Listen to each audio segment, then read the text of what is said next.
নমস্কার বন্ধুরা, আবারও চলে এসেছি একটা নতুন রেসিপি নিয়ে মমতা কিচেন ব্লগসে। সবাইকে স্বাগত। তো চলুন আজকে নতুন রেসিপিটা দেখে নিই। আজকের রেসিপির নাম হচ্ছে সেচি শাকের ভর্তা।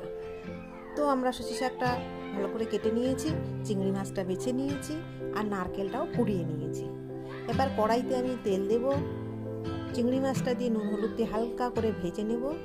তার উপরে শাকটা দেব। শাকটাও একটু কমানোর জন্যে, মানে অনেকটা শাক তো তাই একটু কমিয়ে ভাপানোর মতো করে একটু নেড়ে চেড়ে আমি শাকটা কমিয়ে নেব। শাকটা কমানোর পরে আমি শিলে রসুন নিয়েছি, কাঁচা লঙ্কা নিয়েছি, আর আগের থেকে যে নারকেলটা কুড়িয়ে রেখেছিলাম সেই নারকেলটাও নিয়ে নিয়েছি। তার উপরে আমি শাকটা নেব, ভালো করে আমি বাটবো, বেটে এটাকে বানাবো।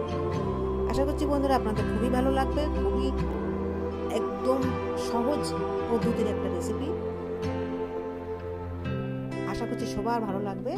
এবার দেখুন কড়াইতে তেল দেব, তার উপর একটু কালো জিরে দেবো।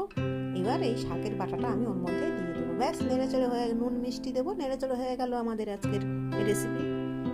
সহজ পদ্ধতির সহজ রেসিপি বন্ধুরা, খুবই ভালো লাগবে। ভালো লাগলে লাইক করবেন আর চ্যানেলটাকে সাবস্ক্রাইব করবেন।